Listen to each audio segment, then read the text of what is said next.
The snow fell so thick a man could not see 10 feet ahead. The wind cut through the empty highway like a blade. Nothing moved, nothing lived. The world had turned to white and silence.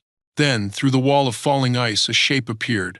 Small, alone, moving forward one slow step at a time.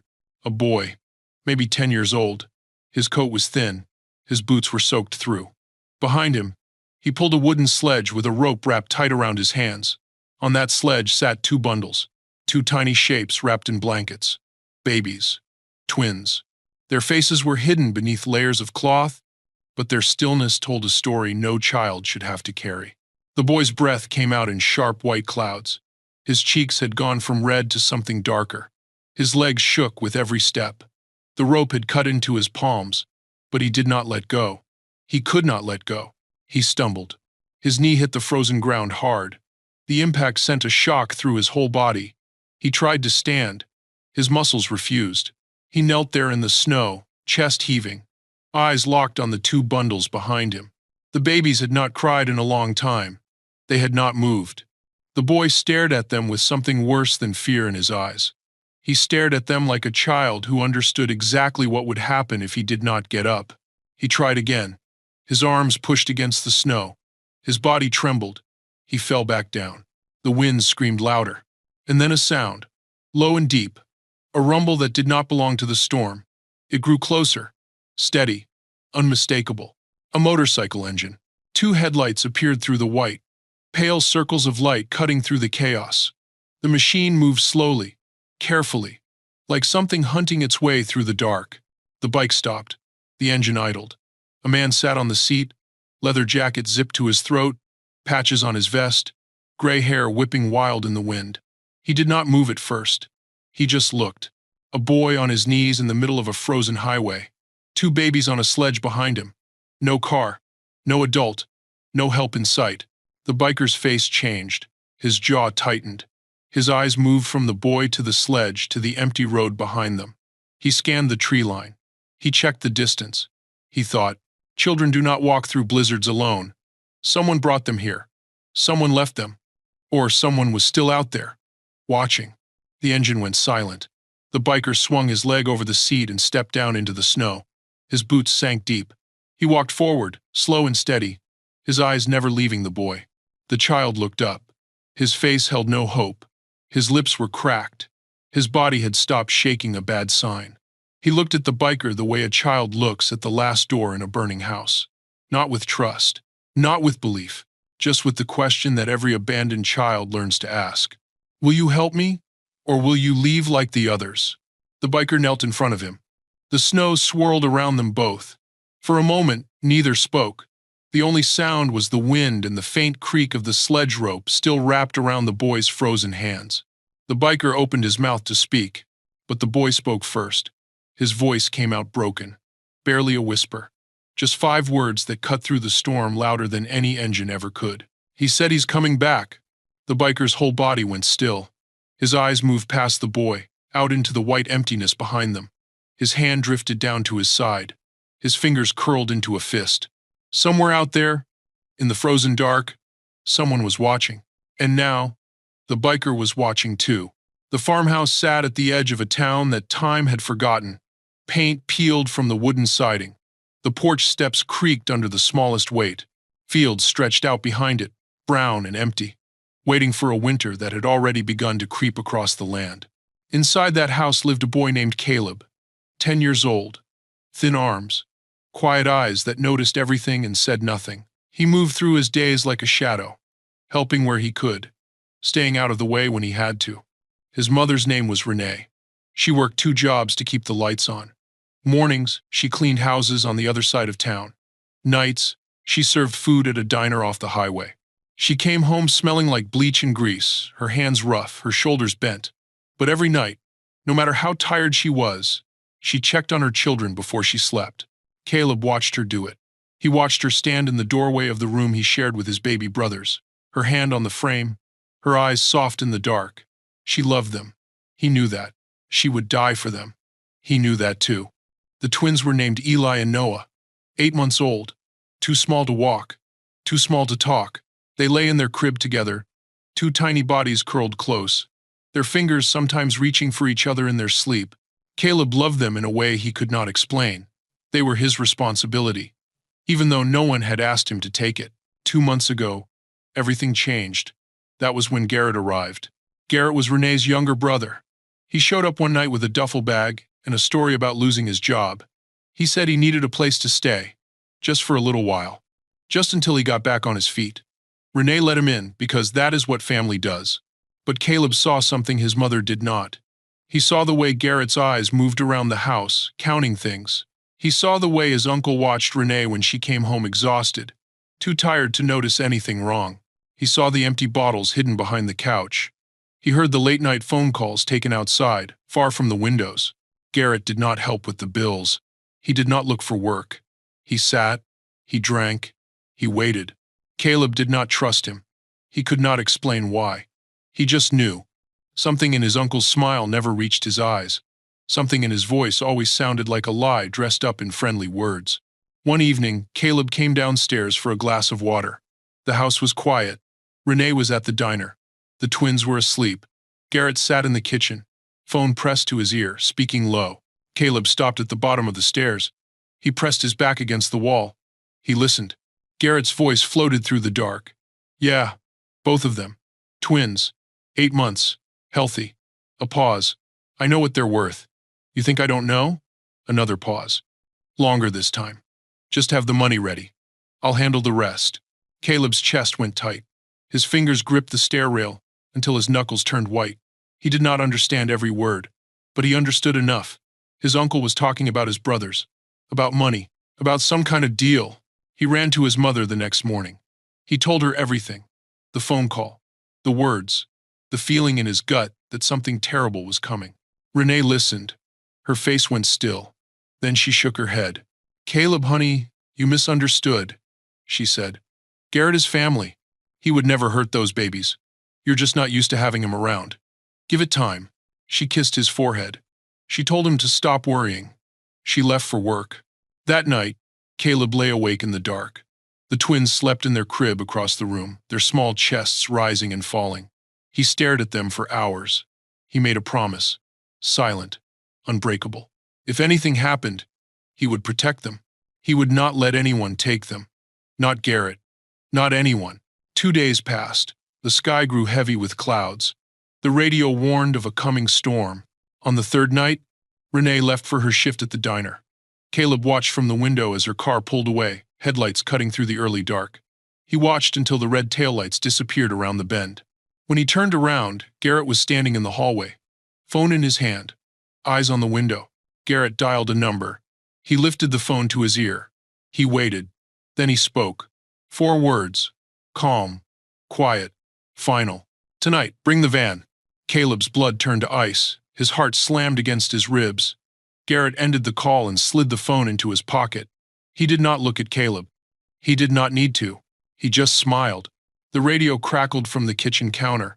A voice warned of a massive storm approaching from the north. Roads would close within hours. Temperatures would drop to dangerous levels. Everyone was advised to stay indoors until further notice. Caleb sat at the table, watching Garrett listen to the broadcast.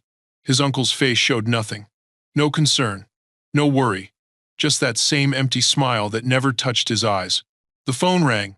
Garrett answered. He spoke in short sentences, nodding along to words Caleb could not hear. Then he handed the phone to the boy. Your mother, he said. Caleb pressed the phone to his ear. Renee's voice came through, tired and strained. Baby, the roads are already icing over. I can't make it home tonight. I'm going to stay at the diner until the storm passes. She paused. Garrett will take care of you and the twins. Be good for him, okay? I love you. Caleb wanted to scream. He wanted to tell her everything. But his uncle stood 3 feet away, watching him with cold eyes. I love you too, Mama, Caleb whispered. The line went dead. Garrett took the phone from his hand and slid it into his pocket. Go to your room, his uncle said. Stay there until morning. Don't come out for any reason. Caleb walked toward the stairs. He climbed the first 3 steps. Then he stopped. He sat down in the shadows and waited. Garrett moved fast. He grabbed a bag from the closet and threw clothes inside. He went to the twins' room and lifted Eli from the crib. Then Noah. He wrapped them both in thick blankets until their small faces nearly disappeared beneath the fabric. Caleb's heart pounded so hard he could hear it in his ears. His fingers gripped the wooden railing until pain shot through his knuckles. Headlights swept across the front window. A vehicle approached through the swirling snow. Dark, large, a van with no windows on the sides. Garrett walked toward the front door with a baby in each arm. His footsteps were steady, confident. He had done this before. Maybe not this exact thing, but something close enough. Caleb moved. He slid down the stairs without a sound. He crept into the kitchen. His eyes found the cast-iron pan hanging beside the stove. Garrett reached for the door handle. Caleb swung. The pan connected with the back of his uncle's knees. A crack echoed through the room. Garrett screamed and dropped forward. The twins tumbled from his arms. Caleb dove. He caught Noah before the baby hit the floor. Eli rolled onto the carpet, crying out in shock. Caleb scooped him up too. Both brothers pressed against his chest, their small bodies shaking. Garrett twisted on the ground. His face was red with rage. His hand shot out and grabbed Caleb's ankle. "You little—" Caleb kicked. His heel caught his uncle's chin. Garrett's grip loosened for just a second. That second was enough. Caleb ran. Through the kitchen. Past the back door. Out into the screaming white chaos of the blizzard. The cold hit him like a wall. Snow stung his face. Wind tore at his clothes. He could barely see 3 feet in front of him. But he kept moving. 1 foot in front of the other. The twins clutched tight against his body. Behind him, the front door slammed open. Garrett's voice howled through the storm. "Get back here. You don't know what you're doing." The van door opened. Footsteps crunched in the snow. More than one person. Coming fast. Caleb reached the barn. His eyes found the wooden sledge leaning against the wall. His father had built it years ago, before he left. Before everything fell apart. Caleb set the twins down on the flat surface. He grabbed the rope and wrapped it around his waist. He pulled. The sledge moved. He did not look back. He pushed into the storm, past the barn, past the fence, onto the empty road that led away from everything he knew. The snow grew thicker. The wind grew louder. His legs burned. His lungs ached. But he kept walking. Hours passed. Maybe 2. Maybe more. The world became nothing but white and cold and pain. His feet stopped feeling. Then his hands. The rope cut into his waist, but he could not feel that either. He fell. His knees hit the frozen road. His body refused to rise. The twins lay silent on the sledge behind him. Too quiet. Too still. Caleb tried to crawl. His arms gave out. He lay face down in the snow, breath coming in shallow gasps. "This is how we die," he thought. Alone. In the middle of nowhere. Then he heard it. A rumble. Low and deep. Growing closer. He lifted his head. 2 pale lights appeared through the white. The growl of an engine cut through the howling wind. A motorcycle emerged from the storm. Marcus Cole knelt in the snow. His knees sank deep. His eyes stayed fixed on the boy in front of him. 58 years of hard living had carved deep lines into his face. Gray hair hung past his shoulders, tied back against the wind. His hands were rough, scarred from decades of work and war and everything in between. The patches on his vest told a story most people would never understand. Hell's Angels. 30 years riding. 30 years of brotherhood and blood. He had seen things that would break ordinary men, done things he would never speak of again. But somewhere along the way, he found a line he would not cross. A code he would not break. Protect the innocent. Stand against those who prey on the weak. Never walk away from a child in danger. That code had not come cheap. 15 years ago, Marcus had a daughter. Her name was Sophie. She was 12 years old when a drunk driver ran a red light and took her from this world. Marcus was not there. He was 200 miles away, chasing something he could not even remember now. Money, reputation, some club business that meant nothing compared to the phone call that changed everything. The loss nearly killed him. For 3 years, he drank himself to sleep every night. He picked fights he could not win. He rode into storms hoping the road would take him the way it had taken her. But the road did not take him. It kept him alive. And slowly, painfully, he rebuilt himself from the wreckage. He started organizing toy runs for children's hospitals. He raised money for shelters that housed abused mothers and their kids. He stood guard at courthouses during abuse trials so young victims would not have to face their abusers alone. He found a purpose in the pain, a reason to keep breathing. Tonight, He was supposed to stay at the clubhouse. The storm was too dangerous. The roads were suicide. Every man with sense had locked their bikes in the garage and settled in to wait it out. But something pulled Marcus outside, a feeling he could not name, an instinct that told him to ride. So he rode. Now he understood why. The boy in front of him had blue lips and white knuckles. His body shook with cold that had gone past, shivering into something worse. Behind him, two babies lay silent on a wooden sledge, wrapped in blankets that were already soaked through with snow. This child had done the impossible. He had dragged his brothers through a blizzard rather than let someone take them. He had walked until his legs gave out. He had fallen in the middle of nowhere, and still refused to let go of that rope. Marcus looked into the boy's eyes. He saw exhaustion. He saw fear.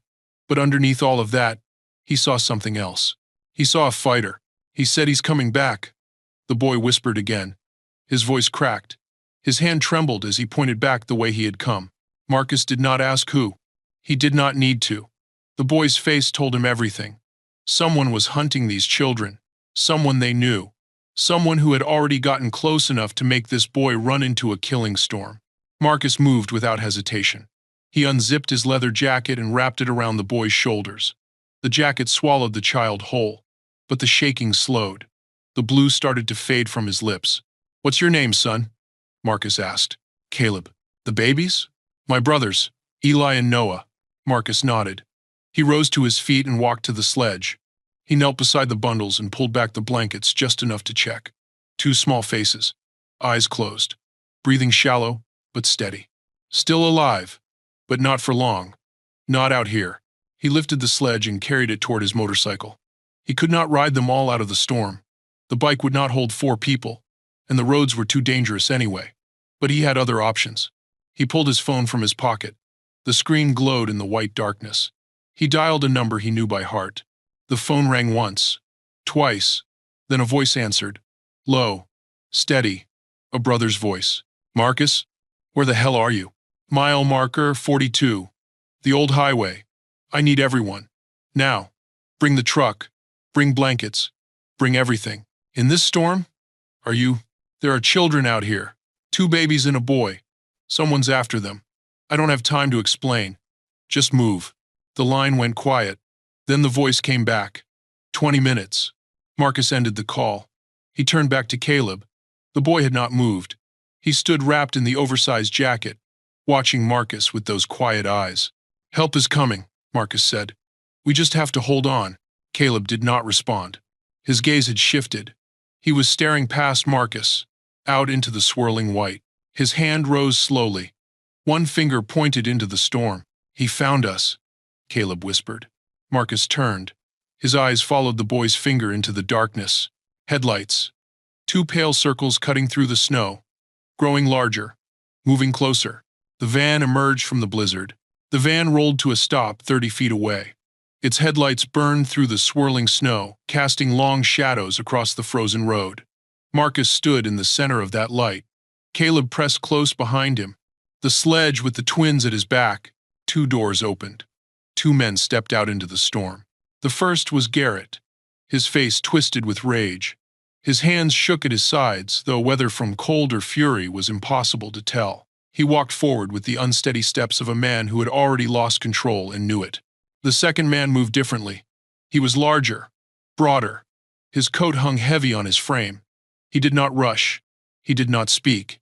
He simply walked beside Garrett with the calm patience of someone who had done this kind of work before. Garrett stopped 10 feet from Marcus. His voice cut through the wind like a blade. "Those are my nephews," he shouted. "This is a family matter. You have no right to be here." Marcus did not flinch. His boots stayed planted in the snow. His eyes moved from Garrett to the larger man and back again. "These children are not going anywhere with you," Marcus said. His voice stayed low, steady, the kind of calm that comes from knowing exactly what you are willing to do. Garrett's face reddened. "I'll call the cops. I'll tell them you kidnapped them." "You think anyone is going to believe some biker over me?" Marcus tilted his head slightly. "Call them."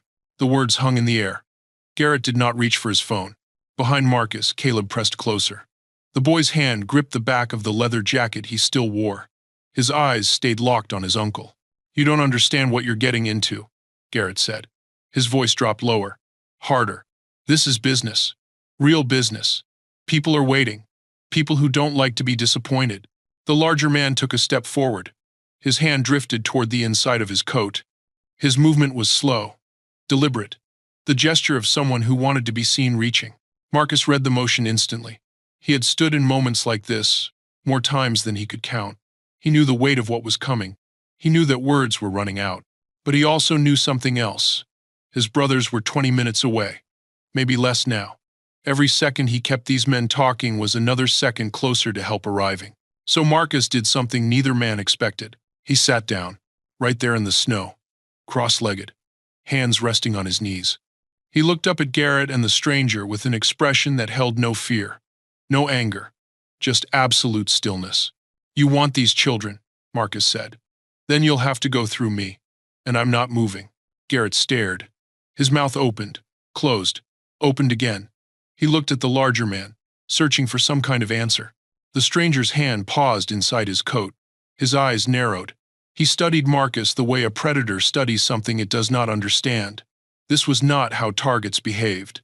This was not how men acted when faced with violence. "Get up," Garrett said. His voice cracked. "Get up and walk away. This has nothing to do with you." Marcus shook his head slowly. "It has everything to do with me." Behind him, Caleb sank down into the snow as well. The boy sat beside the sledge, one hand resting on the blankets that covered his brothers. His body trembled. His face was pale. But he did not run. He did not hide. He stayed. Minutes passed. The wind screamed around them. Snow piled on Marcus's shoulders, on Caleb's hair, on the still forms of the twins. The standoff stretched into something neither side had planned for. Garrett paced. He cursed under his breath. He looked back at the van. The larger man remained motionless, his hand still inside his coat, waiting for a signal that did not come. Then Marcus heard it. A sound beneath the wind. Distant at first. Growing louder. Engines. Not one. Many. Headlights appeared through the white. First 2. Then 4. Then 6. The roar of motorcycles filled the frozen air, cutting through the storm like thunder. Shapes emerged from the blizzard. Bikes rolling in formation. Men in leather and patches moving through the snow like an army answering a call. Marcus's brothers had arrived. Garrett stumbled backward. His face went white. The larger man's hand slipped out of his coat, empty. His eyes moved across the approaching riders, counting, calculating, understanding. The lead bike stopped beside Marcus. A man with a thick beard and cold eyes looked down at the scene. He did not need to ask what was happening. The situation told its own story. "Took you long enough," Marcus said. The bearded man smiled. Traffic was terrible. The circle of bikes closed around Garrett and the stranger. Engines idled. Men dismounted. The storm raged on. But the balance had shifted. 12 headlights cut through the white. 12 engines growled beneath the howling wind. 12 riders emerged from the storm, like shadows taking form. They moved in formation, steady, controlled. Each bike found its place in a widening arc around Marcus, Caleb, and the sledge. The circle closed. The engines dropped to idle. The riders sat motionless on their machines, faces hard, eyes locked on the 2 men standing near the van. No one spoke. No one needed to. Garrett's face changed. The rage that had twisted his features melted into something else. His eyes moved across the wall of leather and chrome. He counted the bikes. He counted the men and women sitting on them. His hands dropped to his sides. He had made a mistake. A terrible one. He thought he was dealing with one old man on a motorcycle. He was dealing with something far more dangerous. The larger man understood faster. His body shifted backward. One step, then another. His hand slipped out of his coat. Empty. His eyes moved toward the van. Calculation replaced confidence. He wanted no part of what was about to happen. But Garrett could not let go. Desperation had replaced reason. Anger had replaced thought. He looked at Caleb standing behind Marcus, still wearing that oversized leather jacket, and something inside him snapped. He lunged. His boots kicked up snow as he rushed forward. His hands reached for the boy. His mouth twisted into a snarl. He never made it. A figure moved from the line of bikes. A woman. Tall. Fast. Her boots hit the ground, and she crossed the distance in 3 strides. Her hand caught Garrett's wrist before his fingers could touch Caleb's shoulder. She twisted. The motion was simple, practiced. Garrett's arm bent behind his back at an angle that made him scream. His knees buckled. He dropped into the snow, face contorted in pain. The woman held him there. She did not speak. She did not need to. Her grip said everything. The larger man broke. He turned and ran for the van. His feet slipped on the ice. He caught himself, yanked the door open, and threw himself inside. The engine roared to life. Tires spun. The van lurched backward, then forward, then disappeared into the storm. One of the bikers pulled a phone from his pocket. His eyes tracked the van until it vanished. "Got the plate," he said. Another rider was already dialing. "Police are on the way." Marcus rose slowly to his feet. His knees ached from the cold.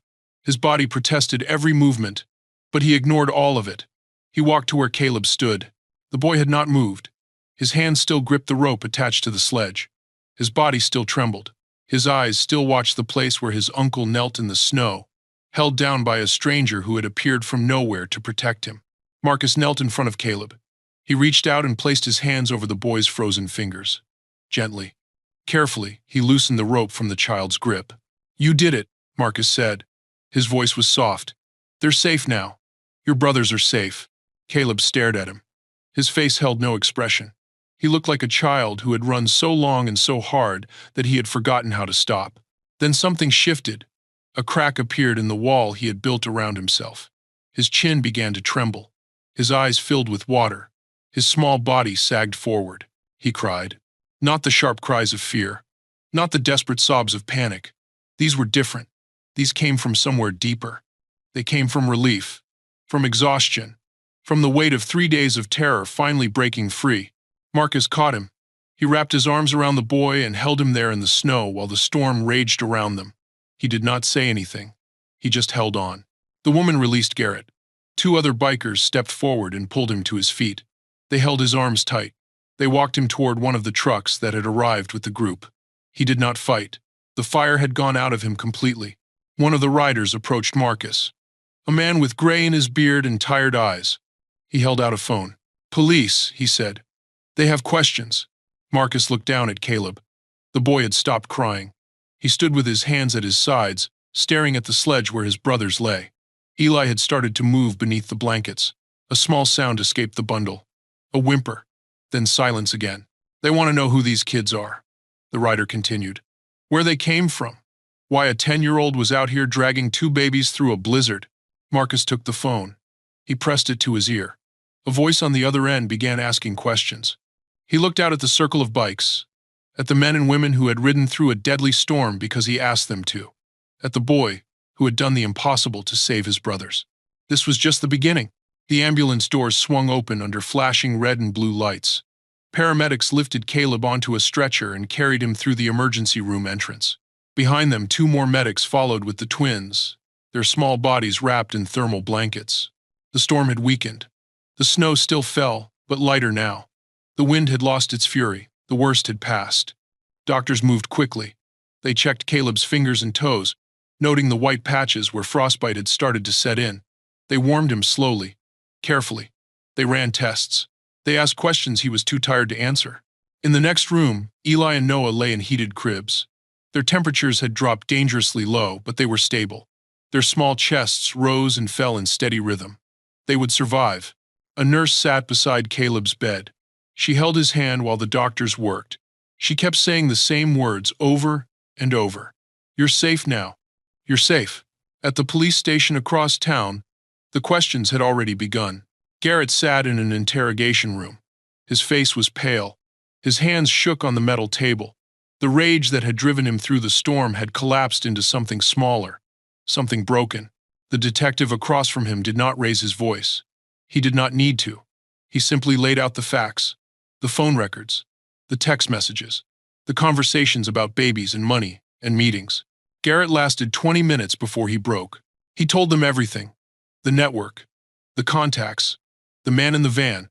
He explained how they found families, single mothers working 2 jobs, households where no one would notice until it was too late, vulnerable people who would not be believed if they tried to report anything. They took children. They sold them to buyers who paid cash and asked nothing. Garrett had been feeding information to the network for months. He had watched Renee struggle. He had counted her hours away from home. He had waited for the perfect moment. The blizzard seemed ideal. Empty roads, no witnesses. The storm would cover everything. He never expected Caleb to hear the phone call. He never expected a 10-year-old boy to grab a pan and swing it at his legs. He never expected to lose. The detective wrote everything down. When Garrett finished talking, officers were already moving. They traced the van's plates. They pulled surveillance footage from gas stations along the highway. They made calls to departments in neighboring counties. Within 3 days, 4 more arrests followed. Evidence recovered from the van led to names. Names led to addresses. Addresses led to more children who had been reported missing months ago. Caleb's desperate run through the blizzard had torn open something much larger than one man's betrayal. His footsteps in the snow had led investigators to a network that had operated in silence for years. Marcus arrived at the hospital on the second day. He walked through the hallways with his leather jacket still carrying patches of dried snow. A nurse tried to stop him.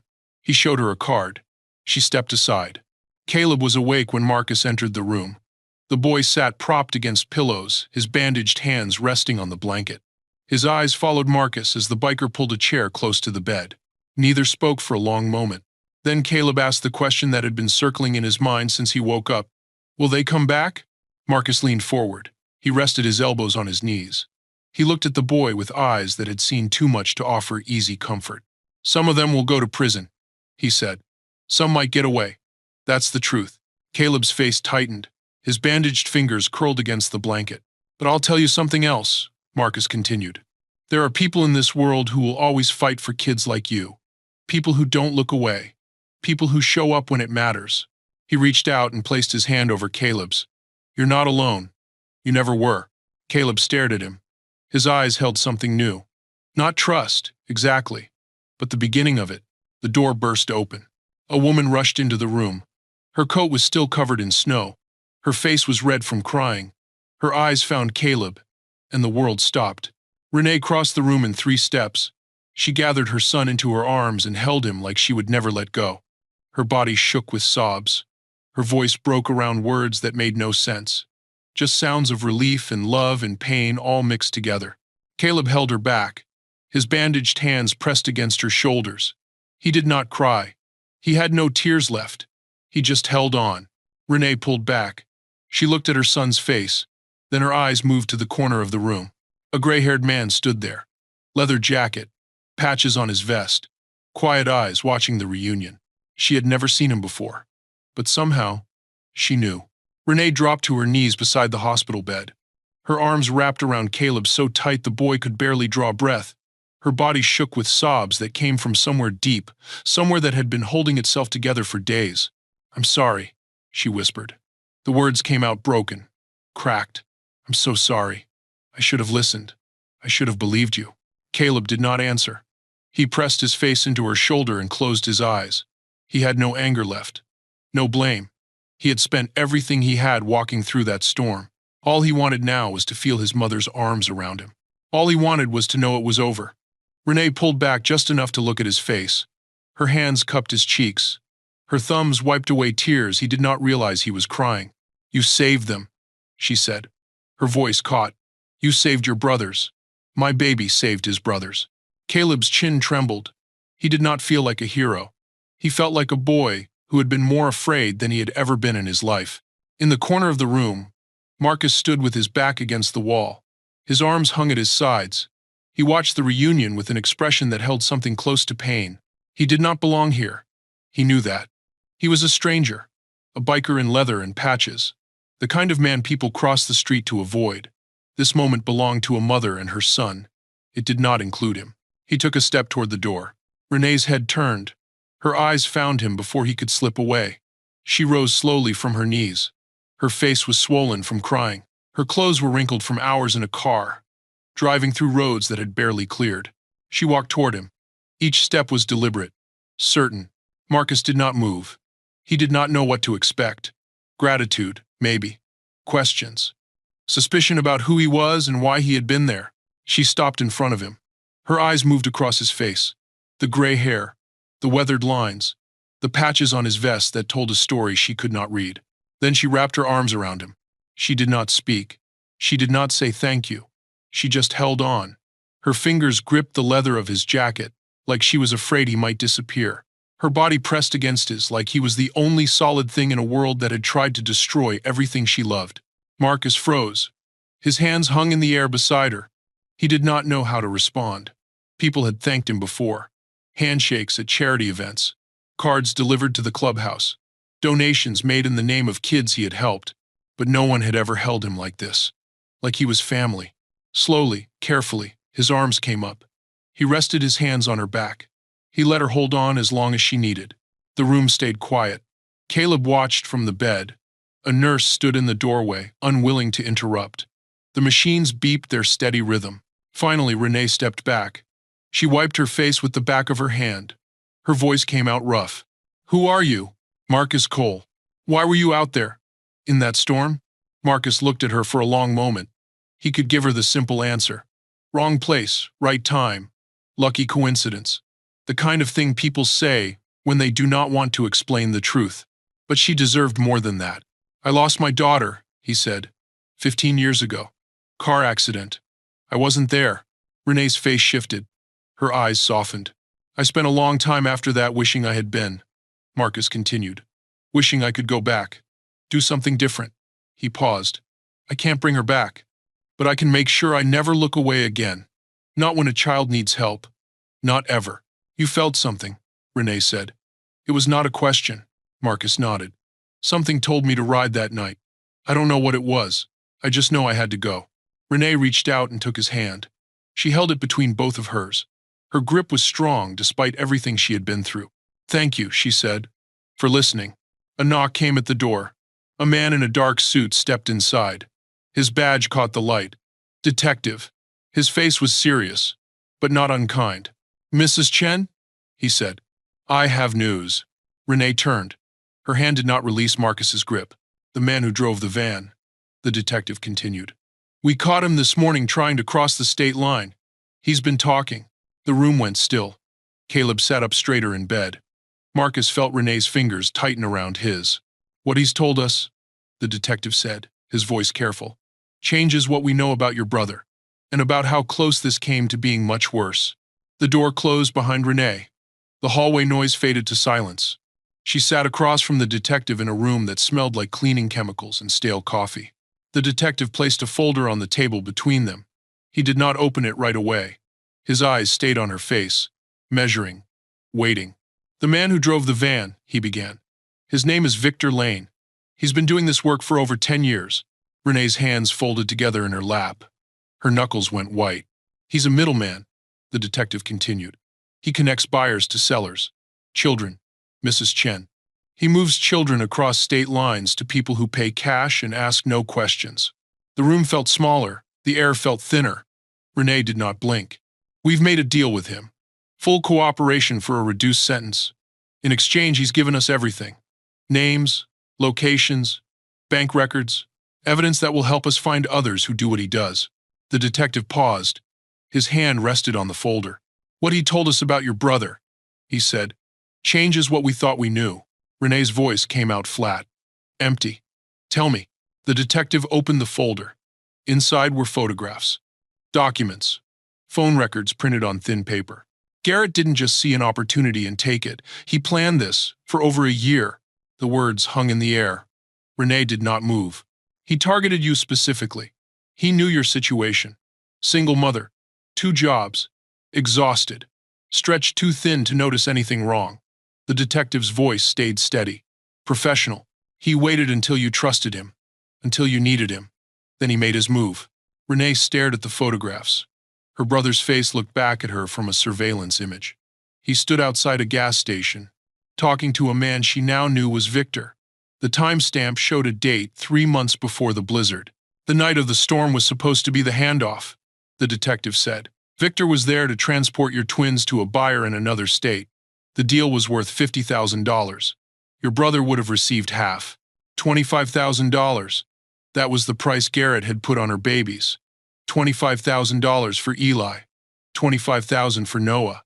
Renee's hands began to shake. Not from sadness. Not from fear. From something deeper. Something that had no name. "Your son wasn't supposed to be a problem," the detective continued. Garrett assumed Caleb would stay in his room like he was told. He underestimated him. A sound escaped Renee's throat. Half laugh, half sob.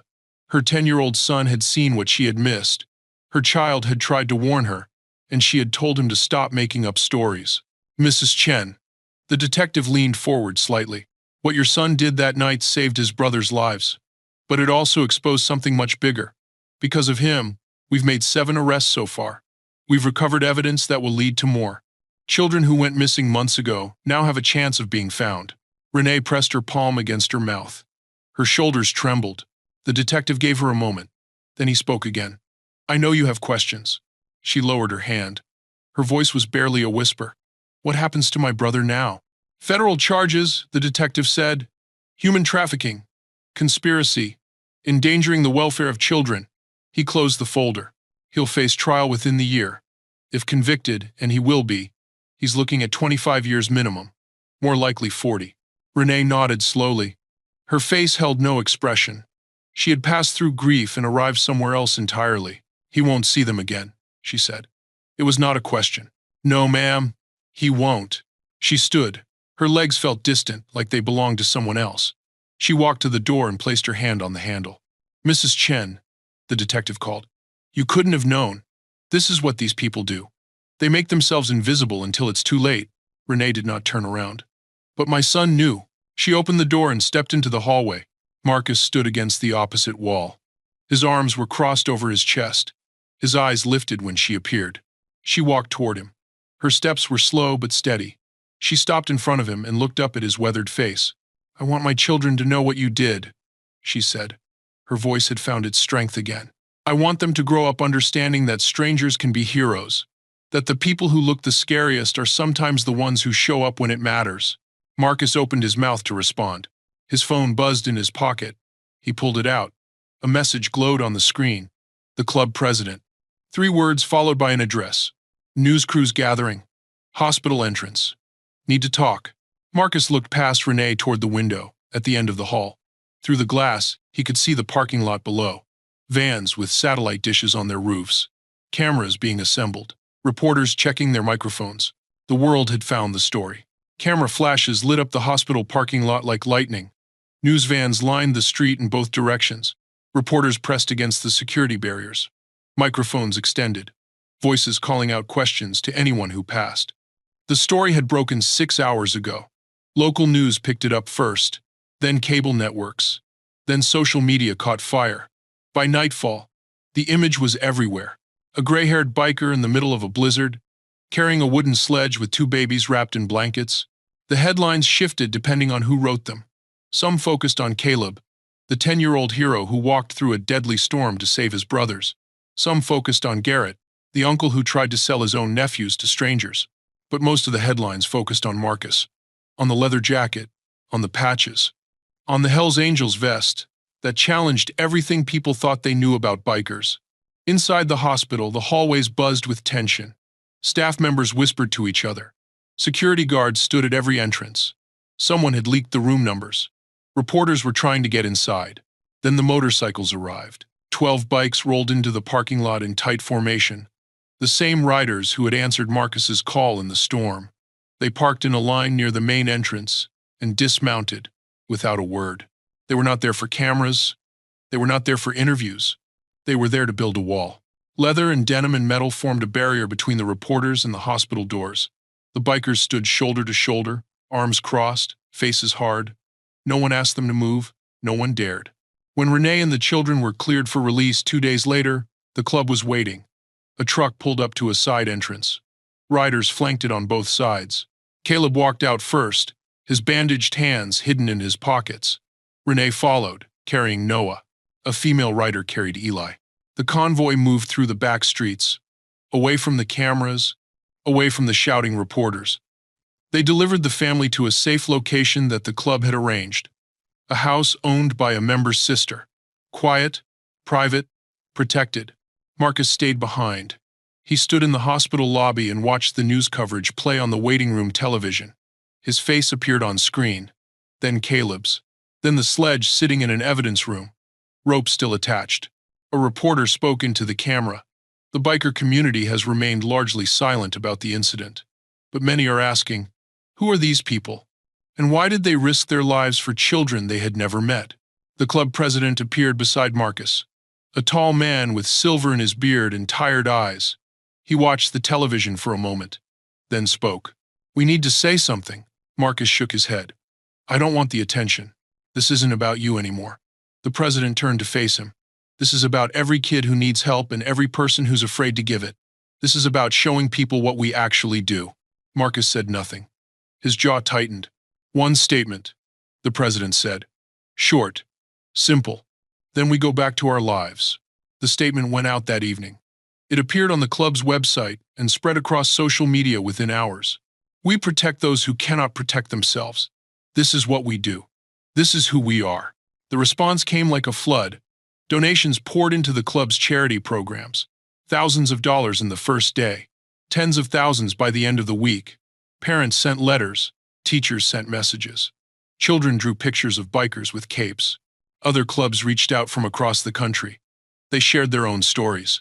A rider in Texas who stopped a kidnapping at a gas station.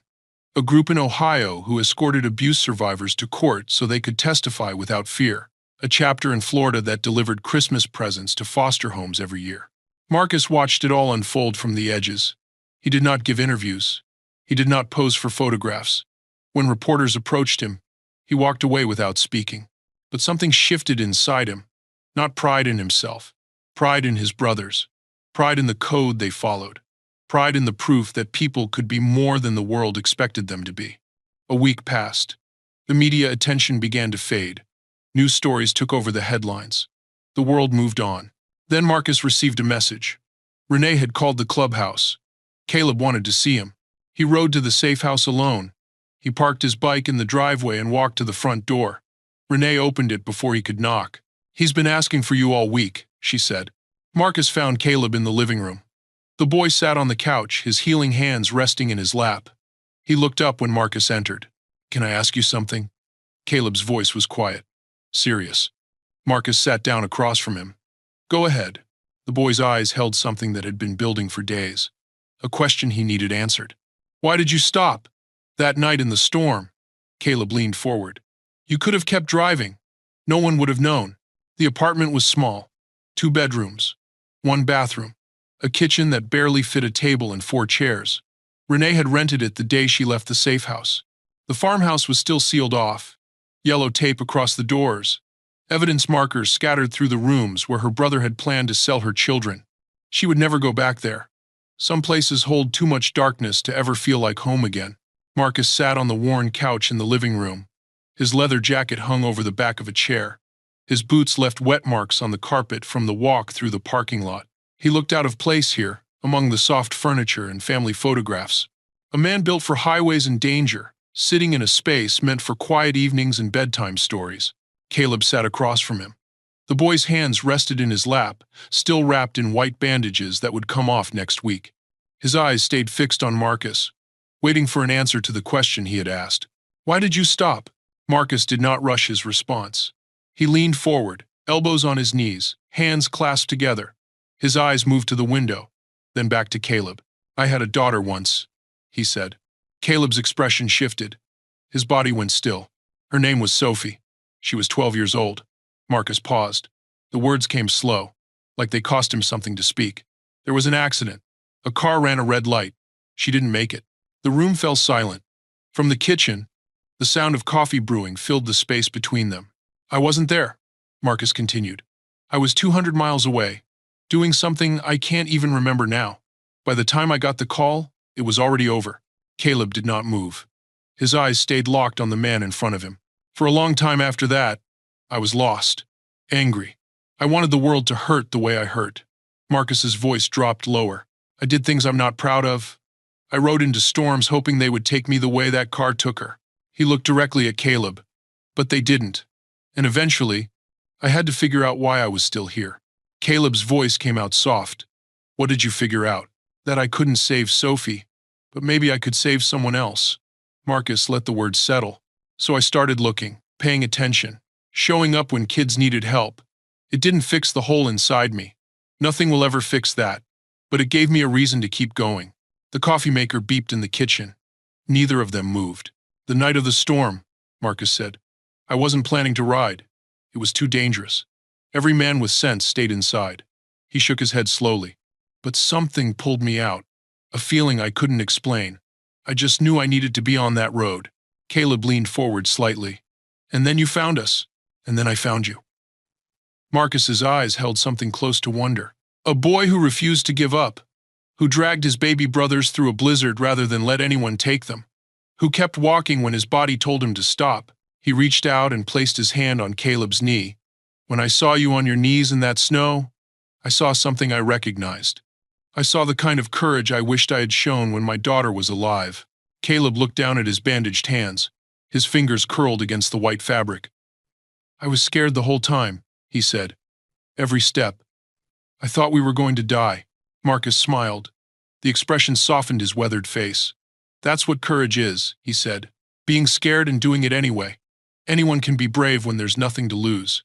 You were brave when everything was on the line. Caleb's chin trembled. He blinked hard, fighting against the tears that threatened to spill over. What you did, Marcus continued, was braver than anything I've ever done. You saved your brothers. You exposed people who hurt children. You changed things. He squeezed Caleb's knee gently. You should be proud of that. For the rest of your life. Footsteps approached from the kitchen. Renee appeared in the doorway, a coffee mug in each hand. Her eyes moved between Marcus and her son. She had heard everything. The thin walls of the apartment hid nothing. She set the mugs on the coffee table and sat down beside Caleb. Her hand found his and held it tight. For a moment, no one spoke. The weight of everything that had happened filled the small room. The storm, the fear, the rescue, the betrayal, the truth. Renee broke the silence. Her voice was steady, but something in her eyes showed she had been building toward this moment for days. I have something to ask you, she said to Marcus. He met her gaze. Waited. You saved my children. You stayed with us through the worst days of our lives. She paused. I don't want that to end. Marcus's expression shifted. Uncertain. I'm not asking you to be a friend who visits sometimes, Renee continued. I'm asking if you would be part of our family. Really part of it. Someone my children can count on. Someone who will be there. Marcus sat in silence after Renee's question. Her words hung in the air between them, waiting for an answer he did not know how to give. Family. The word carried weight he had not felt in 15 years. He looked at Caleb. The boy watched him with eyes that held no expectation, no demand, just quiet hope. The same look Sophie used to give him when she asked if he would be home for dinner. The same look he had failed too many times to count. I need to think, Marcus said finally. His voice came out rough. Not because I don't want this, because I want it too much. Renee nodded slowly. She understood. Some gifts are so precious that accepting them feels like tempting fate. Marcus stood. He pulled on his jacket. He walked to the door. Before he left, he turned back and looked at the three of them. Renee on the couch. Caleb beside her. The twins sleeping in the next room. I'll be back, he said. He meant it. Over the following weeks, Marcus kept his word. He showed up without being asked. He appeared at the apartment with tools when Renee mentioned the kitchen faucet was leaking. He arrived with groceries when he noticed the refrigerator was running low. He taught Caleb how to check the oil in an engine. He showed him how to change a tire. He explained the basics of motorcycle maintenance, even though Caleb was years away from riding anything. When Renee worked late shifts at her new job, Marcus stayed with the children. He fed the twins their bottles. He helped Caleb with his homework. He sat on the couch and watched cartoons he did not understand, simply because a 10-year-old boy wanted company. Neither he nor Renee named what was happening. They did not need to.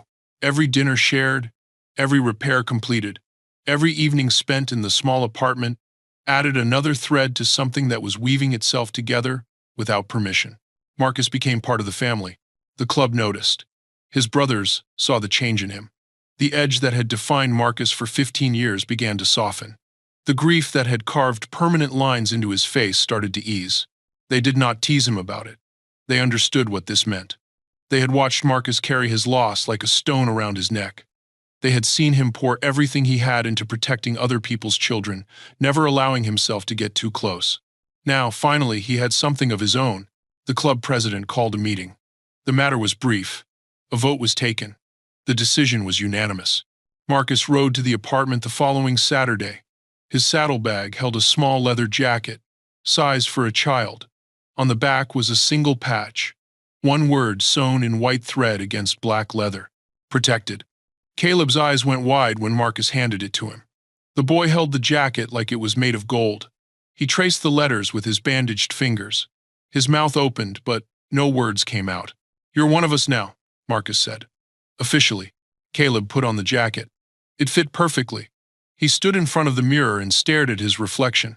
The boy who had dragged his brothers through a blizzard now wore the mark of people who would always stand beside him. He wore that jacket everywhere. To school, to the grocery store, to the park where he was finally starting to play with other children again. When teachers asked about it, he told the story. When other kids asked, he showed them the patch. Renee watched her son transform week by week. The nightmares that had woken him screaming began to fade. The fear that had kept him awake listening for footsteps loosened its grip. He started to smile without forcing it. He started to laugh without looking over his shoulder. He started to believe that the world could be safe. When people asked Caleb about the biker who found him in the storm, his answer changed over time. In the beginning, he called Marcus a stranger who helped, then a friend, then a rescuer. Now, when anyone asked, Caleb had only one word. Family, he said. He's family. 6 months passed. The seasons changed. The snow melted. Spring turned. The brown fields green again. Marcus received a letter at the clubhouse. He opened it at the bar while his brothers played pool behind him. The return address showed a local elementary school. Inside was an invitation. The school wanted Marcus to speak to students about child safety. They wanted him to explain the warning signs of danger. They wanted him to teach children to trust their instincts when something felt wrong. Marcus had never spoken publicly about anything. The thought of standing in front of a room full of children and parents made his chest tight. His phone buzzed. A text from Caleb. "I heard about the school thing. I'll come with you." Marcus stared at the message. He read it twice. 3 times. He could not say no to that. The auditorium doors swung open at 9 in the morning. Within 30 minutes, every seat was filled. Parents settled into folding chairs. Teachers lined the walls. Students sat cross-legged in the front rows, their eyes moving toward the stage, where a microphone stood waiting. News cameras positioned themselves at the back of the room. Reporters checked their equipment. The story of the blizzard rescue had faded from the headlines months ago, but the invitation to hear from Marcus Cole directly had brought the attention rushing back. Marcus stood in the hallway outside the auditorium doors. His hands would not stay still. They moved from his pockets to his sides to the back of his neck. He had faced down armed men without flinching. He had ridden through storms that should have killed him. But standing behind a podium terrified him in ways he could not explain. Caleb appeared beside him. The boy wore his leather jacket with the protected patch on the back. His hair was combed. His shoes were clean. He looked up at Marcus with calm eyes. "You ready?" Caleb asked. Marcus let out a breath. "No." "Good." Caleb smiled slightly. "That means you care." They walked into the auditorium together. The crowd turned to watch. Whispers rippled through the rows. Marcus kept his eyes forward, focusing on the podium, on the microphone, on anything except the hundreds of faces watching his every step. He climbed the 3 stairs to the stage. He gripped the sides of the podium. He looked out at the sea of people and felt his throat tighten. Then he found Caleb in the front row. The boy sat with his hands folded in his lap. He gave Marcus a small nod, just a dip of his chin, nothing more. It was enough. Marcus spoke. His voice started rough, uncertain. But as the words came, they found their rhythm. He told them about the night of the storm. He described the snow, the cold, the moment his headlights found a small figure on his knees in the middle of the road. He did not dramatize it. He did not make himself sound heroic. He focused on Caleb, on a 10-year-old boy who saw danger coming and refused to look away. "This child saved his brothers," Marcus said. "Not me. I just showed up at the end." He walked through a blizzard with 2 babies because no one else would protect them. He trusted his instincts when the adults around him didn't believe what he saw. The room stayed silent. No one moved. Marcus talked about the signs of danger, how predators choose their targets, how they look for families that are struggling, parents who are overwhelmed, children who are isolated, how they use kindness and patience and trust to get close before anyone realizes what is happening. "Pay attention to your children," he said. "When they tell you something is wrong, listen. Even if it doesn't make sense, even if it seems impossible. They see things we miss. He paused. His eyes moved across the audience. Parents, grandparents, teachers, all of them watching him like he held answers they desperately needed. Every child deserves to be believed, Marcus said. Every child deserves to be protected. And every one of us has a responsibility to notice when something isn't right. He stepped back from the microphone. The applause started slowly, then built into something that filled the room. Marcus looked toward the front row. Caleb was standing. The boy walked toward the stage without being asked. He climbed the steps and stood beside Marcus. His hand reached for the microphone. Marcus passed it to him. Caleb's voice came out small at first, but it steadied as he spoke. I knew something was wrong for weeks before that night, he said. I heard things. I saw things. I tried to tell my mom, but she didn't believe me. She thought I was making it up. He paused. His eyes moved across the audience. I don't blame her. My uncle was good at lying. He made everyone trust him. Caleb swallowed hard. But when the night came and I heard him making that phone call, I knew I was the only one who could stop it. So I did. The room was absolutely still. A mother in the third row pressed her hand against her mouth. A teacher wiped tears from her cheeks. You don't have to be big or strong to be brave, Caleb said. You just have to care more about someone else than you care about being scared. The silence held for 3 heartbeats. Then the applause erupted again, louder than before. After the event ended, the crowd slowly filtered out. Marcus and Caleb stood near the stage, shaking hands, accepting thanks from parents who could not find enough words. A woman approached them. She wore a simple blazer and carried a worn leather bag over her shoulder. Her expression was serious but kind. My name is Patricia, she said. I'm a social worker with Child Protective Services. Marcus straightened slightly. Caleb watched her with careful eyes. I've been working in this community for 12 years, Patricia continued. There are other children who need what you're offering. Children in danger. Children who need someone to notice them. Someone to care. She looked directly at Marcus. Would you and your club be willing to help? Marcus walked into the clubhouse with Patricia's card still in his pocket. His brothers sat around the main room, finishing their drinks, talking about weekend rides and engine repairs. The conversation stopped when they saw his face. He told them everything. The social worker, the children in danger, the request for help. No one interrupted. No one asked questions. They listened until he finished. The president stood first. He set his beer on the bar and looked around the room. Who's in? Every hand went up. Within a month, the program had a name, a structure, and a mission. The club partnered with local schools. They connected with shelters that housed mothers escaping abusive homes. They built relationships with Child Protective Services, offering support that social workers could not provide alone.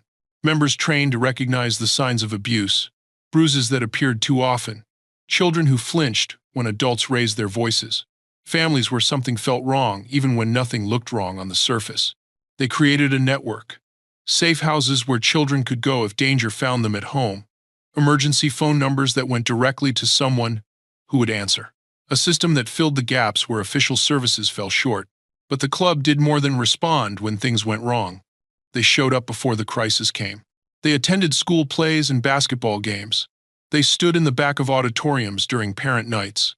They let children know that someone was watching, someone cared, someone would notice if things changed. They stood outside courthouses when abuse survivors testified. Men and women in leather formed walls between victims and the people who had hurt them. Children walked into courtrooms knowing they were not alone. They escorted families to therapy appointments when threats had been made. They waited in parking lots until sessions ended. They made sure vulnerable people reached home safely. The program grew faster than anyone expected. Other clubs heard about what Marcus and his brothers were doing. Phone calls came from chapters in neighboring states. Messages arrived from riders who wanted to know how they could start something similar in their own communities. Marcus shared everything: training materials, partnership contacts, lessons learned from mistakes along the way. He held nothing back. This was never about claiming credit. It was about protecting children wherever they lived. Within a year, dozens of chapters across the country had launched their own programs. Thousands of children had received help. Hundreds of reports had been filed against predators who thought no one was watching. Marcus became the face of the movement. His photograph appeared in newspaper articles and television segments. Reporters called the clubhouse, asking for interviews. Organizations invited him to speak at conferences. He did not want the attention. He never had. But he understood what his visibility meant. Every time his story reached new ears, another person learned that bikers could be protectors. Another community considered starting a program. Another child learned that help existed. Caleb watched all of it unfold.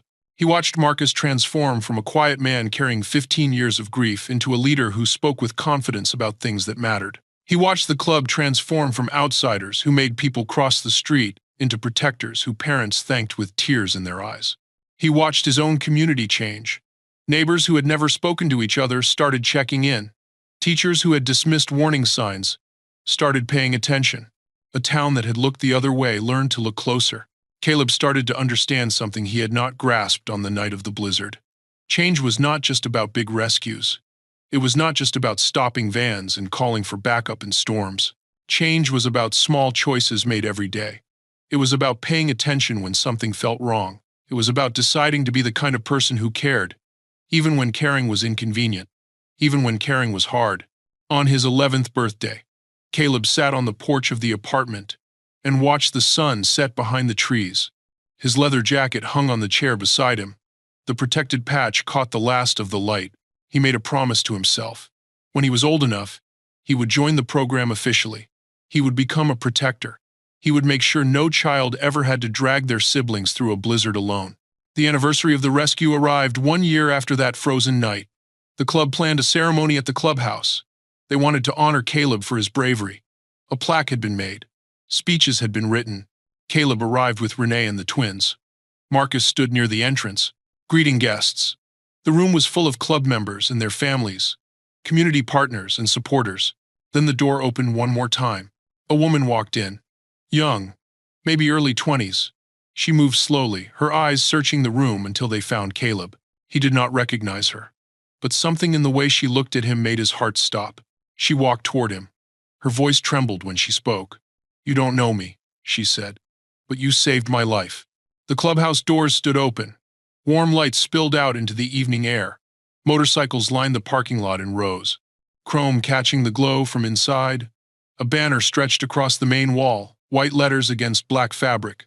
"Courage has no age." The room was full. Bikers in leather vests stood shoulder to shoulder with teachers in cardigans and parents in Sunday clothes. Social workers talked with mechanics. Nurses laughed with men who looked like they had never laughed in their lives. The boundaries that usually separated people had dissolved for one night. Marcus stood at the front of the room. His gray hair was tied back. His vest hung clean and pressed. Beside him stood Caleb, now 11 years old, wearing his leather jacket with the protected patch on the back. Renee sat in the front row. Eli and Noah squirmed on her lap, toddlers now, walking and babbling, and completely unaware that this room full of strangers had gathered because of them. They had no memory of the night that almost ended their lives. They never would. And that was exactly how it should be. The room fell quiet when Marcus stepped to the microphone. He cleared his throat. He looked out at the faces watching him. 1 year ago tonight, he said, I rode into a blizzard. I didn't know why. I just knew I had to. He glanced at Caleb. The boy met his eyes without looking away. What I found on that road changed everything. A child who refused to give up. 2 babies who shouldn't have survived. A family that needed help. And a world that had failed them. Marcus paused. His voice stayed steady, but something deeper moved behind his words. Tonight isn't about me. It's about the people who show up when others look away. It's about the small choices that create big changes. It's about believing that one person can make a difference. He stepped back from the microphone. The applause started, but he raised his hand to stop it. There's someone here who wants to speak, he said. Someone who traveled a long way to be with us tonight. A young woman rose from a chair near the back of the room. She was 20 years old. Her dark hair fell past her shoulders. Her hands trembled slightly as she walked toward the front. Her name was Daniela. She took the microphone from Marcus. Her eyes moved across the crowd before settling on Caleb. You don't know me, she said, but you saved my life. The room went completely still. 12 years ago, I was taken from my family. I was 8 years old. Her voice wavered but did not break. For 8 years, I was trapped. I thought I would never be free. I thought no one was looking for me. She took a breath. Her fingers tightened around the microphone. 3 months after your rescue, the police investigation led them to the people who were holding me. The network your uncle was part of. The same people who were supposed to buy your brothers. Caleb's face had gone pale. His eyes were wide. When they broke down that door, Daniela continued, I didn't believe it was real. I thought I was dreaming. But they showed me the news articles. They told me about a boy who dragged his baby brothers through a blizzard. They told me his bravery exposed people who had been invisible for years. Tears slipped down her cheeks. She did not wipe them away. You saved more than your brothers that night, Caleb. You saved people you'll never meet. Your courage rippled out in ways you can't imagine. She walked to where Caleb stood. She knelt in front of him so their eyes were level. Thank you, she whispered. Thank you for not giving up. Caleb did not know what to say. He was still so young. The weight of what Daniela was telling him was too large to hold all at once. But something shifted inside him. A sense of purpose that would guide him for the rest of his life settled into place. Daniela hugged him. The room erupted in applause. Renee was crying. Marcus stood with his arms crossed, watching, his jaw tight with emotion he would not let escape. The ceremony ended with a toast. Glasses raised toward the ceiling. Voices called out together, to courage, to community, to the strangers who become family when the world needs them most. Later, after the guests had left and the clubhouse had gone quiet, Marcus walked to his motorcycle alone. The night air was cool. The stars were bright. The roads stretched out in every direction, empty and waiting.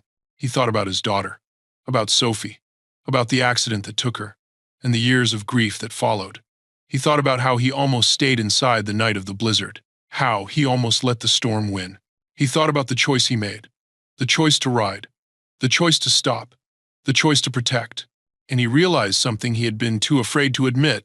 Sophie would be proud, not because he saved 3 children, because he became the kind of man who could not look away, because he carried his loss in a way that created life instead of destruction. He started his engine. The rumble filled the empty parking lot. He pulled onto the road and rode through quiet streets, past houses where families slept safely, past schools where children would learn tomorrow, past a world that was just a little bit better because people had chosen to care. The weight on his shoulders felt different now. It was still there. It would always be there. But it no longer felt like pain. It felt like purpose.